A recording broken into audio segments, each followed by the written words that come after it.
Hey everybody, welcome to our series on networking, or better yet, how to keep your networking from not working. Now this is our second lesson or second video in the series, so if you haven't seen the first one, take a look at the first video. There's kind of a lot that we cover in there that we're going to be covering in this video and in subsequent videos. But in the lesson today, we're going to talk about the elevator speech and really why it might be the worst possible thing, or at the very least, it's the most ineffective thing that you can do. It's a giant waste of time, and it was probably good in a very small niche of circumstances, but yet you go to networking groups or you go out and you're always told that you're prepared to have an elevator speech. The guy that I listened to the other day said you want your 30-second, your 60-second, your 1 minute, and your 3-minute elevator speech. And I got to tell you right now, I do not want to hear a 3-minute elevator speech. You won't even make it through the 3-minute elevator speech. You probably won't even make it through the 1-minute elevator speech.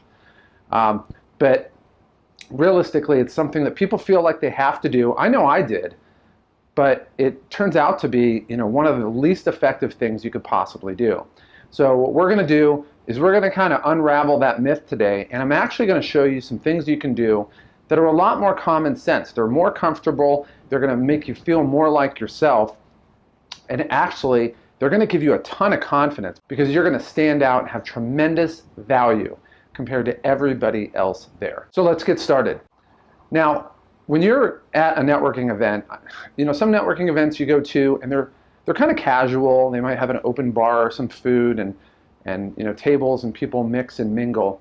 But there's a lot of other networking groups that are very structured, so that you're at a lunch or you're at a breakfast and they kind of go around the room and everybody has their turn to kind of promote their business. And I've seen a lot of them where realistically most of it is their elevator speech. You'll say, okay, give me a 30-second elevator speech. But there's some big problems with it that we never really think about. But if you step back, it begins to be pretty obvious, although it's very counterintuitive. And for me, I know I never really noticed it before. But there's a few things that, once you see them, you're just never going to want to do it again. The first of which is no one's listening to you at all. I mean, maybe if you're the last person to go, maybe they might listen to you. But you're not somebody that people are listening to. People basically are waiting to talk. We always know that. Whenever there's a conversation, people are going back and forth. 90% of the time, people are not listening to you. They're just waiting for you to stop speaking so that they can actually talk. But in a networking group, when you're giving your elevator speech, it's even worse. Because these people, it's not even just that they're eager to talk. It's the exact opposite. They're rehearsing in their head everything that they're going to say, and they're trying to memorize it. They're trying to talk themselves up morale-wise and motivation-wise. And really, they don't even notice you. They don't know what you said. They don't know your name. And it really does nothing. So all this work and all this stress and anxiety that you're basically getting involved in is for naught. So that being said, it's going to offer a tremendous opportunity when I show you some of the things that you can do to actually get people's attention and make them listen and really make them want to talk to you more than anything. But the second area, the reason that people, why the elevator speeches don't work, and this really shouldn't be a surprise to anybody, is that people are skeptical. They're always skeptical. It's the reason why every sales trainer in the world tells you need to overcome objections, establish rapport, call people 1,000,000 times, and go all through these machinations to get somebody to finally buy. It's because they're skeptical. They don't believe you. They've seen 1,000,000 other untrustworthy, versions of you out there, and they're just not going to be suckered into it.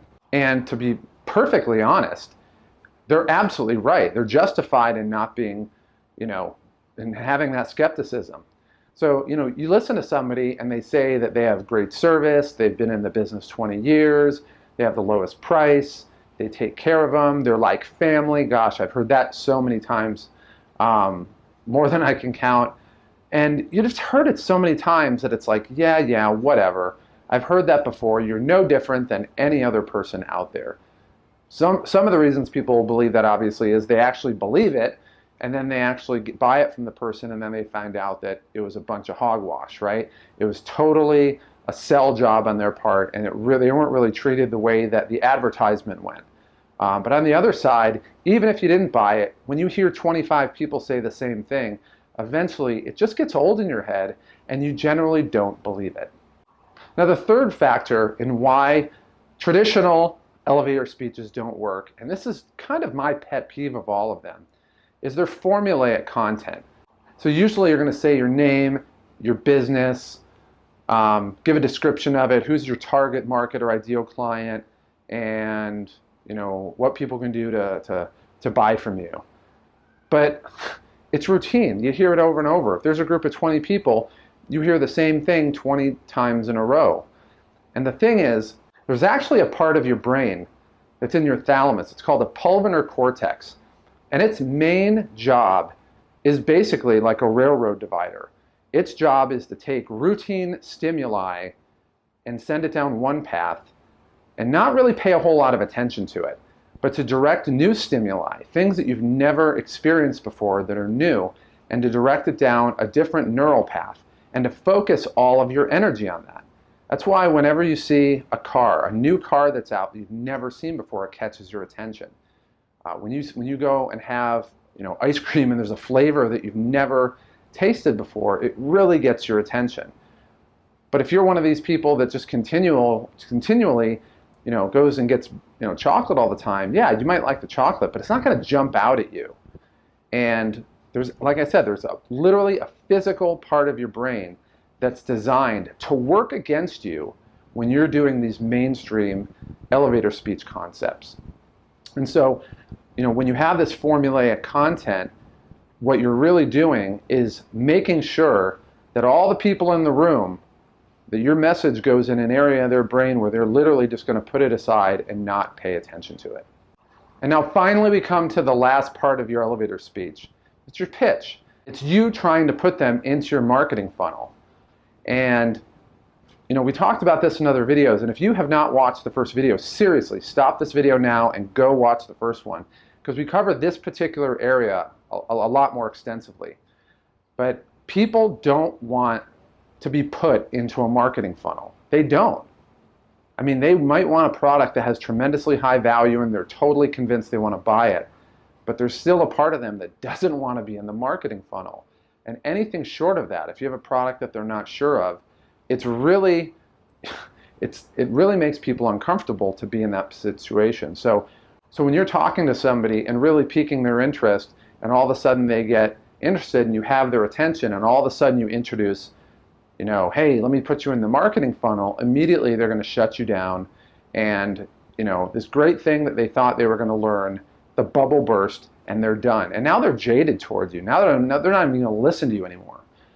But yet this is something that you hear all the time.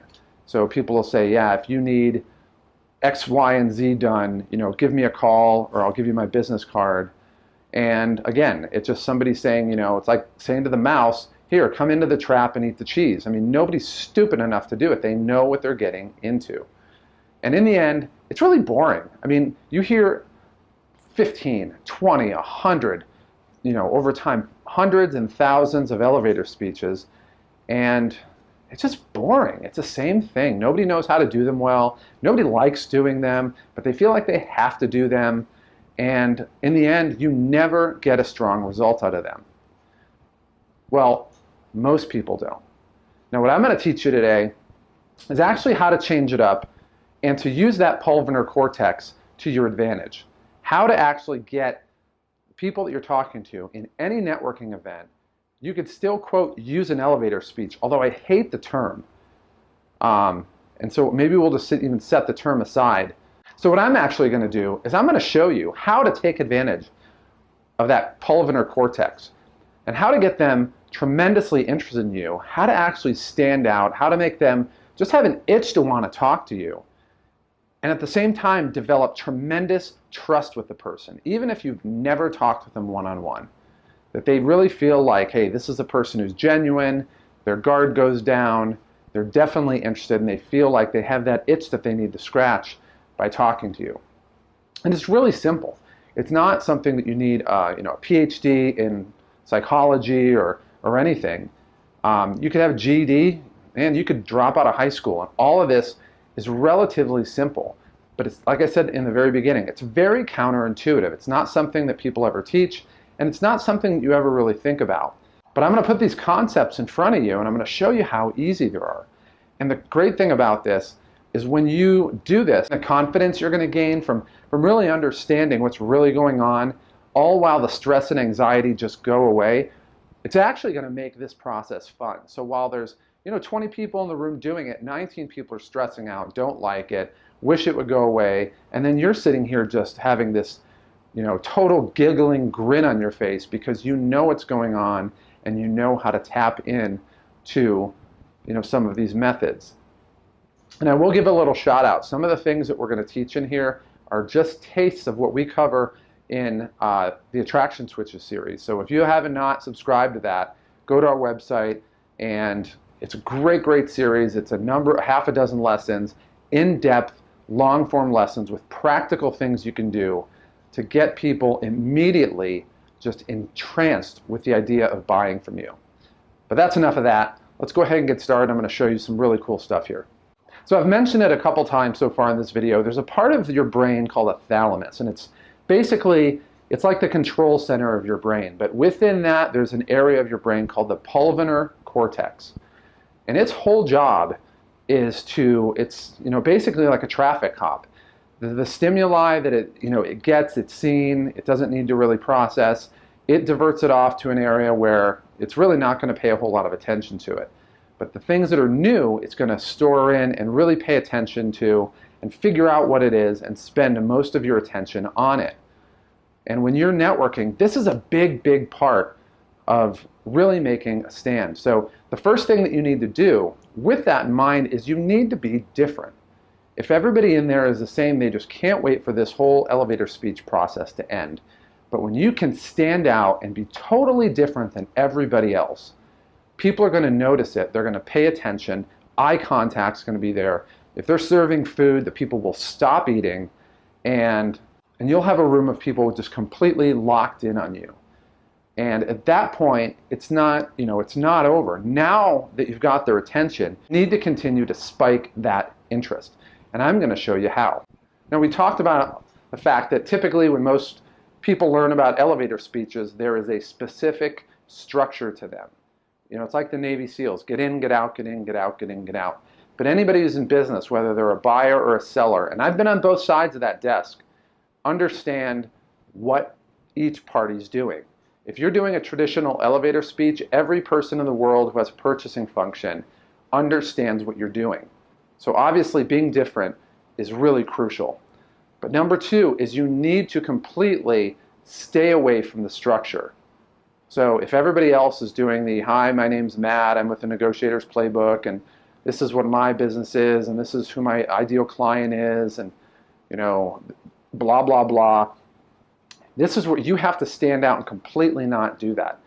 And actually, and a lot, to make it even more powerful, you could actually just say, look, I'm actually going to, I know you guys normally do a structure, but I'm going to actually break that structure today because I want to tell you something really amazing. And at this point, again, you're completely hitting that pulvinar cortex. People are thinking, wow, this guy's like breaking all the rules, he's not doing it. And by saying, hey, I have something awesome to share with you, their ears are completely tuned to you, and they're really eager to hear what you have to say. I mean, obviously, you're kind of the renegade in a sense, and they're going to want to hear what this renegade has to say. Towards the beginning of this video lesson, we talked about the reasons why traditional elevator speeches don't work. And there's just a litany of them. You can go back and rewind it if you don't remember what they are. But the idea is you want to actually proactively bring it up to the group and talk about it and just say, the reason that I'm not doing it is, look, most of you guys, when you're doing before you get to your elevator speech, none of us are listening. We're probably checking our phones. We're thinking about 18 other things outside of this meeting. And realistically, you're probably skeptical anyway, because people are always going to tell you that they are, the best in what they do and their product is greater than any other person. But we know that that's very rarely ever the case. And when you really address these negatives, the things that we talked about head on, you're going to get a lot of people that are agreeing with you, and they'll never come out and say it and be the first person to mention it. But now that you mention it, they're going to be nodding their head, either physically or inside their head, but they're going to be like, yeah, absolutely. And at this point, this is a big trust builder and a big DHV, a display of higher value, because now you've actually come out and stated what they already knew. It shows you have tremendous confidence, and you end up being, in a sense, in a leadership position. And for people, that is a massive attraction switch, being what they call a leader of men, because they know that you're not sitting here waiting for other people to lead. You are not afraid to state an opinion, but it's an opinion that they get, they understand. They just didn't think anybody thought it or had the courage to even say it. So at that point, they're going to basically give you the lead, and you have an opportunity to really start to direct them when you do get to talk to them one-on-one. Now, as you do this, there's a big tripwire waiting for you. Most people think that the elevator speech is a chance for you to market your business, which is what they teach. That's true. It is what they teach. And there's going to be a temptation to want to talk about you and your business. And I'm telling you right now, this is where the effectiveness of your presentation is either going to take off through the roof, or it is going to do a massive nosedive. And the one crucial variable that will determine which way it goes is whether or not you talk about you and your business. Most people are going to talk about their business and what they do. I'm telling you right now, don't do it, because everybody there is going to assume that that's a passive sales presentation. So you're probably asking, okay, well, if I'm doing this and I'm breaking all the rules and I'm not really talking about my business, well, what am I doing up there? Well, this is where you're really going to take that point where you become different, and you're going to ramp it up to an absolutely whole nother level. So what you want to do is you want to educate that group on something that they had no idea about that's going to screw them. And yeah, I said screw them. I probably could have said other words, but that's just a fact. And I hear people all the time, if they're financial planners, and they'll talk about the market and why it's safe to invest with them.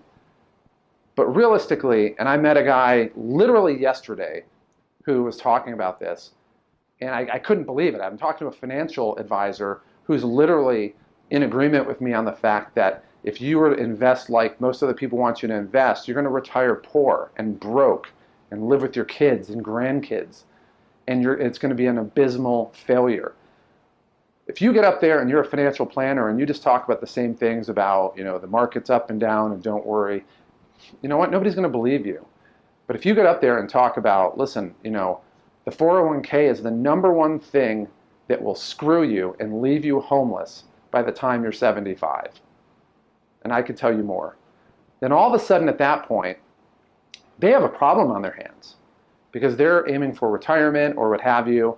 And here is an expert in the field, somebody who's already demonstrated value. They're a leader of men, and people are paying attention to them vividly. And you've basically clued them in on something that is going to threaten their lifestyle and their family and just so many of the plans they had. The same type of thing. If it's life insurance, this is, the two things that every life insurance agent will never tell you that's going to screw you is this. But whatever it is in your industry, you're basically like Penn and Teller. You're showing them what the magicians don't want you to see. And it's like, my brother's a pilot, and I was flying with him one time. He wasn't flying, he was in one of the deadhead seats, but the plane had a problem, so they deboarded everybody on the plane, but they let me stay on, and we were talking to the service crew and the pilots, and so I was just saying, hey, is there any kind of myths or whatever that you guys never tell anybody? And they said, yeah. And he said, yeah, in flight school, he said, when they say in the event of a water landing, you can pull out your seat cushion and use it as a flotation device. He said, no, that's absolutely a lie. He said, in flight school, we were always taught that in the event of a water landing, you need to swim away from all the passengers because those things are going to fill up with water and they're going to sink to the ground. And the passengers are going to want to basically, grab hold of you as a flotation device. And it's funny because I've asked several pilots outside of my brother, completely people that don't know each other, and every single one of them absolutely wholeheartedly agreed with them. And so one of the things that you can do, and it was for me, first of all, for me that whole idea was crazy. I'm like, okay, well, I'm sure there's probably a lot more of that I don't want to know.